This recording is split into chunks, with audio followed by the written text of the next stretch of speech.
ನಮಸ್ತೆ ಅಪ್ಪಮ್ಮ. ನಾವು ಚಿಕ್ಕಮಗಳೂರು ಸರಕಾರಿ ಸೆಂಟ್ರಿಂದ ಬಂದಿದ್ದೀವಿ. ಇವತ್ತು ಗೌರಿಕಾಲುವೆಯಲ್ಲಿರೋ ರತ್ನಮ್ಮನ ಮನೆಗೆ ಬಂದಿದ್ದೀವಿ. ಅಮ್ಮನಿಗೆ ಸರಕಾರಿ ಬರೋಕ್ಕಿಂತ ಮುಂಚೆ ಏನೆಲ್ಲ ಸಮಸ್ಯೆ ಇತ್ತು, ಸರಕಾರಿಗೆ ಬಂದ ಮೇಲೆ ಏನೆಲ್ಲ ಬದಲಾವಣೆ ಆಗಿದೆ ಅನ್ನೋ ವಿಷಯ ತಿಳ್ಕೊಳ್ಳೋದಕ್ಕೋಸ್ಕರ ಅಮ್ಮನ ಮನೆಗೆ ಬಂದಿದ್ದೀವಿ. ಸೊ ಅಮ್ಮನ ಹತ್ರ ಕೇಳೋಣ ಅಪ್ಪಮ್ಮ. ನಮಸ್ತೆ ಅಮ್ಮ. ನಮಸ್ತೆ ಅಮ್ಮ, ನಿಮ್ಮ ಹೆಸರು? ರತ್ನ. ಸರಕಾರಿ ಬರೋಕ್ಕಿಂತ ಮುಂಚೆ ನಿಮಗೆ ಏನೆಲ್ಲ ಸಮಸ್ಯೆ ಇತ್ತಮ್ಮ? ನನಗೆ ತುಂಬ ಸಮಸ್ಯೆ ಇತ್ತು. ನನಗೆ ತುಂಬ ಒಂದು 7 ಆಪ್ರೇಷನ್ ಎಲ್ಲ ಆಗಿದೆ.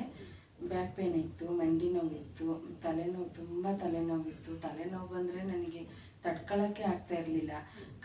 ಜೆಂಡು ಬಾಂಬ್ ತಗೊಂಡು ಕಣ್ಣು ಒಳಗಡೆ ಎಲ್ಲ ಕಣ್ಕಪ್ಪು ಆಗ್ತಾರಲ್ಲ, ಆ ರೀತಿ ಹಾಕೊಳ್ತಾ ಇದ್ದೆ. ಏನಕ್ಕೆ ಅಂದರೆ ಕಣ್ಣಲ್ಲಿ ನೀರು ಹೋದರೆ ನನಗೆ ಸ್ವಲ್ಪ ರಿಲೀಫ್ ಅನ್ಸೋದು, ಹಂಗಾಗಿ ಆ ಥರ ಹಾಕೊಳ್ತಾ ಇದ್ದೆ. ಮಾತ್ರೆ ತಿಂದರೂ ಕಡಿಮೆ ಆಗ್ತಿರ್ಲಿಲ್ಲ. ಮಾತ್ರೆ ತಿಂದರೆ ಒಂದು ಸ್ವಲ್ಪ ಹೊತ್ತು ಕಡಿಮೆ ಆಗೋದು, ಮತ್ತೆ ಅದೇ ಥರ ಆಗೋದು. ಹಂಗಾಗಿ ನಾನು ಜೆಂಡು ಬಾಂಬ್ನ ಪರ್ಸಲ್ಲೆಲ್ಲ ಯಾರ್ಯಾರು ಏನೇನು ಇಟ್ಕೊಳ್ತಿದ್ರೋ ಗೊತ್ತಿಲ್ಲ, ನಾನಂತೂ ಪರ್ಸಲ್ ಫಸ್ಟು ಜೆಂಡು ಬಾಂಬ್ ಇಟ್ಕೊಳ್ತಾ ಇದ್ದೆ ಎಲ್ಲರೂ ಹೋಗ್ಬೇಕು ಅಂದರೆ. ಆ ಥರ ಇತ್ತು. ಈಗ ಮತ್ತೆ ಬ್ಯಾಕ್ ಪೇನ್ ತುಂಬ ಇತ್ತು. ನನಗೆ ತುಂಬ ಆಪ್ರೇಷನ್ ಆಗಿರೋದ್ರಿಂದ ಬ್ಯಾಕ್ ಪೇನ್ ತುಂಬ ಇತ್ತು. ಒಂದು ಏನಾದ್ರು ಸೊಪ್ಪು ಸೋಸ್ಲಿ, ಒಂದು ಅರ್ಧ ಗಂಟೆ ಕುತ್ಕೊಂಡು ಕೆಲಸ ಮಾಡಿದರೆ ನಾನು ಹಾಟ್ ವಾಟರ್ ಬ್ಯಾಗ್ ನೀರು ಇಟ್ಕೊಂಡು ಒಂದು ಅರ್ಧ ಗಂಟೆ ಮಲ್ಕೊಂಡು ಆಮೇಲೆ ಎದ್ದು ಅಡುಗೆ ಎಲ್ಲ ಮಾಡಬೇಕಿತ್ತು. ಅಷ್ಟು ನನಗೆ ಬ್ಯಾಕ್ ಪೇನ್ ಇತ್ತು. ದಿನಕ್ಕಿಲ್ಲ ಅಂದರೂ ಒಂದು 2 ರಿಂದ 3 ಸರಿ ಹಾಟ್ ವಾಟರ್ ಬ್ಯಾಗ್ ಇಟ್ಕೊಳ್ತಾ ಇದ್ದೆ. ಈಗ ಸರಕೇರಿಗೆ ಹೋಗೋಕೆ ಹಿಡಿದ್ಮೇಲೆ ನನಗೆ ಅದೆಲ್ಲ ತುಂಬ ಕಡಿಮೆ ಆಗಿದೆ. ಹಾಟ್ ವಾಟರ್ ಬ್ಯಾಗ್ ಮುಟ್ಟೇ ಇಲ್ಲ ನಾನು. ಮತ್ತು ತಲೆನೋವು, ಜೆಂಡು ಬಾಂಬು ಅದೆಲ್ಲ ಹಚ್ಕೊಳ್ಳೋದೆಲ್ಲ ಬಿಟ್ಟಿದ್ದೀನಿ. ಬ್ಯಾಕ್ ಪೇನ್ ಕಡಿಮೆ ಆಗಿದೆ. ಮಂಡಿ ನೋವಿತ್ತು, ಮಂಡಿ ನೋವು ಸ್ವಲ್ಪ ಕಡಿಮೆ ಆಗಿದೆ. ಬೆಸ್ಟ್ ರಿಸಲ್ಟ್ ಅಂತ ಹೇಳ್ತೀನಿ. ಅಮ್ಮ, ಇವಾಗ ಇಷ್ಟು ಪ್ರಾಬ್ಲಮ್ಸ್ ಹೇಳಿದ್ರಲ್ವಾ, ನನಗೆ ತಲೆನೋವಿತ್ತು ಅಂತ ಹೇಳಿದ್ರಿ, ಡಿಸ್ಕ್ ಪ್ರಾಬ್ಲಮ್ಸ್ ಇದೆ ಅಂತ ಹೇಳಿದ್ರಿ, ಮತ್ತೆ ಮಂಡಿ ನೋವಿದೆ ಅಂತ ಹೇಳಿದ್ರಲ್ವಾ, ಇದು ಎಷ್ಟು ವರ್ಷದಿಂದ ಈ ಸಮಸ್ಯೆ ಇತ್ತಮ್ಮ? ಇದಕ್ಕೋಸ್ಕರ ಎಷ್ಟು ಹಣಗಳನ್ನ ನೀವು ಖರ್ಚು ಮಾಡಿದ್ದೀರಾ?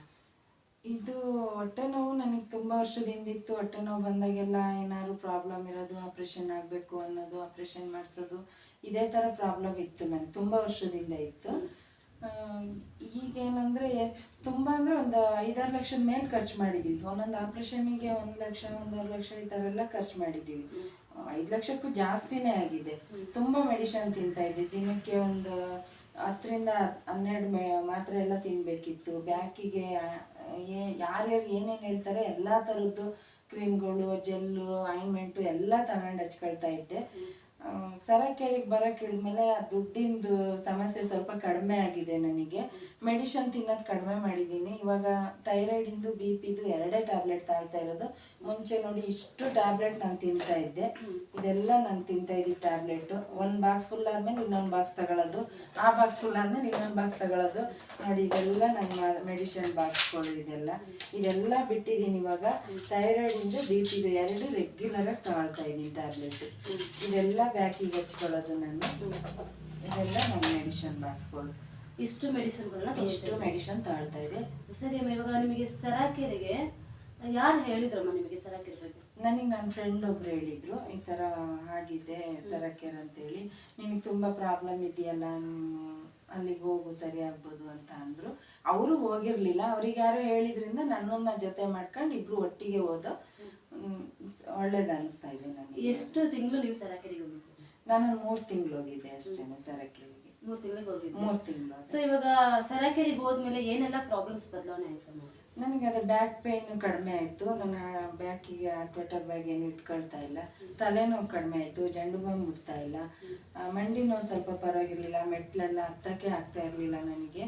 ಸ್ವಲ್ಪ ಮೆಟ್ಲೆಲ್ಲ ಹತ್ತಕ್ಕೆ ಎಲ್ಲ ಈಸಿ ಅನ್ನಿಸ್ತಾ ಇದೆ.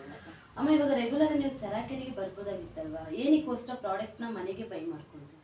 ನನಗೆ ಬರೋಕ್ಕೆ ಮನೇಲಿ ಎಲ್ಲರೂ ತಗೋಬೇಕು ಅನ್ನೋದೊಂದು ಇದಿತ್ತು ನನಗೆ. ನಮ್ಮ ಮನೆಯವ್ರು ಬೆಳಿಗ್ಗೆ ಹೋದರೆ ರಾತ್ರಿ ಬರೋದು, ಅವ್ರಿಗೆ ತಗೊಳಕ್ಕೆ ಆಗ್ತಿರ್ಲಿಲ್ಲ. ನಾನು ಹೆಂಗಾದ್ರೂ ಟೈಮ್ ಅಡ್ಜಸ್ಟ್ ಮಾಡ್ಕೊಂಡು ಬರ್ಬೋದಾಗಿತ್ತು. ಅವರಿಗೋಸ್ಕರನೂ ಬೇಕು. ಮತ್ತು ನನಗೆ ಪ್ರಾಬ್ಲಮ್ ಇರೋದ್ರಿಂದ ನನಗೆ 1 ಟೈಮ್ ಸಾಲಲ್ಲ ಅಂತ ಅನ್ನಿಸ್ತು ಅದು. ಹಂಗಾಗಿ ನಾನು ಮನೆಗೆ ತಗೊಂಡ್ರೆ 2 ಟೈಮು ತಗೊಳ್ಬೋದು, ಇಲ್ಲ ಟೈಮ್ ಇದ್ರೆ 3 ಟೈಮು ತಗೋಬೋದು ಅವಶ್ಯಕತೆ ಇದ್ದರೆ. ಮನೆಯವರಿಗೋಸ್ಕರನೂ ಅವರು ಇವಾಗ ಡ್ಯೂಟಿಗೆ ಹೋದರೆ ಬೆಳಿಗ್ಗೆ ಹೋದರೆ ರಾತ್ರಿ 8 ಗಂಟೆ 9 ಗಂಟೆ ಬರೋದು. ಬಂದಾಗ ರಾತ್ರಿ ಟೈಮ್ ಆದರೂ ಅವ್ರು ತಗೊಳ್ತಾರೆ. ಬೆಳಿಗ್ಗೆ 6 ಗಂಟೆಗೆ ಎದ್ದು ಅವ್ರು ತಗೊಳ್ತಾರೆ. ಎಲ್ಲರ ಉದ್ದೇಶದಿಂದ ನಾನು ಮನೆಗೆ ಪರ್ಚೇಸ್ ಮಾಡಿದೆ ನಾನು. ಅಮ್ಮ, ಇವಾಗ ಮ್ಯಾಟ್ನ ಮನೆಗೆ ತಗೊಂಡಿದ್ರಲ್ವಾ, ಇದು ಕಾಸ್ಟ್ ನಿಮಗೆ ಜಾಸ್ತಿ ಅಂತ ಅನಿಸಿಲ್ವಾ? ಜಾಸ್ತಿ ಅನ್ಸಿದ್ರು ಈಗ ಒಂದೊಂದು ಆಪ್ರೇಷನ್ಗೆ ನಾನು 1 ಲಕ್ಷದ ಮೇಲೆ ಖರ್ಚು ಮಾಡಿದ್ದೀನಿ ಅಂದಾಗ 7 ಆಪ್ರೇಷನ್ಗೆ ಎಷ್ಟಾಯ್ತು? ನನಗೆ 1 ತಿಂಗಳು ಮೆಡಿಷನಿಗೆನೆ ನನಗಿಲ್ಲ ಅಂದ್ರೂ 5,000 ರಿಂದ 6,000 ರೂಪಾಯಿ ನನಗೆ ಮೆಡಿಷನಿಗೆ ಬೇಕಿತ್ತು. ಅದನ್ನ ಲೆಕ್ಕ ಹಾಕೊಳಕ್ ಹೋದ್ರೆ ನನಗೆ ಇದು ವರ್ತ್ ಅನ್ನಿಸ್ತು. ಒಂದ್ಸರಿ ಕಷ್ಟ ಆಗ್ಬೋದು, ಬಟ್ ಯಾವಾಗ್ಲೂ ಇದಿರುತ್ತಲ್ವ. ಮತ್ತೇನಂದ್ರೆ ಇನ್ನೊಂದು ಹೇಳೋದು, ಮತ್ತೆ ನಾನು ಸರಕೇರಿಗೆ ಬರೋಕ್ಕೂ ಮುಂಚೆ ನನಗೆ ಪುನಃ ಹೊಟ್ಟೆ ನೋವು ಸ್ಟಾರ್ಟ್ ಆಗಿತ್ತು ನನಗೆ.